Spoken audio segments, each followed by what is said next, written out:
Well, all but 6 Hudson's Bay stores are now in the process of liquidating. The CP24's Lindsay Biscay is keeping an eye on the discounts at Woodbine Mall and joins us with more. Lindsay.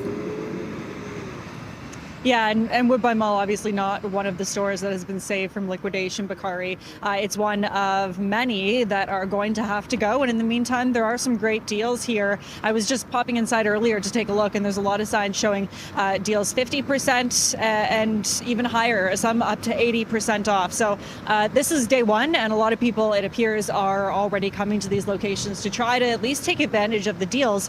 Although most people we've been speaking with not exactly happy to hear the news that the Bay has filed for creditor protection. This is one of Canada's oldest companies, and even though it's not Canadian anymore, a lot of people still very much associate the Hudson's Bay with being Canadian pride, and obviously that is something that a lot of people are feeling right now, just with everything that's been going on with the trade war and things happening south of the border. So this is just really another blow Canadians feel right now to Canada and especially to the economy, because we know that Hudson's Bay filed for creditor protection, and this liquidation will happen now until June 15th. And so in the meantime, really what you're looking at is the closure of yet another department store in Canada. We spoke with a retail analyst earlier today who kind of broke down the situation. Here's more.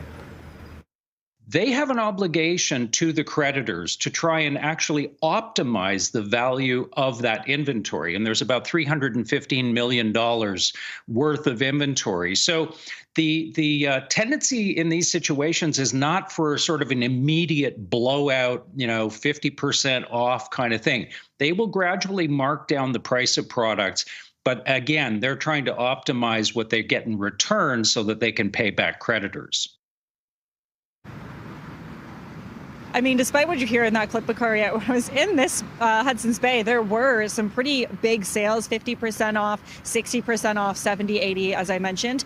So, I mean, I'm sure it will get even better in terms of better deals. But in the meantime, the reason that the Bay was able to keep 6 locations open, 3 in Ontario, 3 in Quebec, is because sales were doing so well. So there was a chance that maybe those 6 locations will stay open. But we also know that if the Hudson's Bay cannot really figure out its financial situation, the other 6 locations will eventually go into liquidation as well. So not a really great situation. The other thing I should mention, Bakari, before I send things back over to you, is that more than 9,000 people are probably going to lose their jobs because of what's happening with the Hudson's Bay. So really not a great day for the economy. It is some great sales for some people, but again, most people saying that they'd rather not see this situation happening. Back to you. Okay, CP24's Lindsay Biscay. Thank you, Lindsay.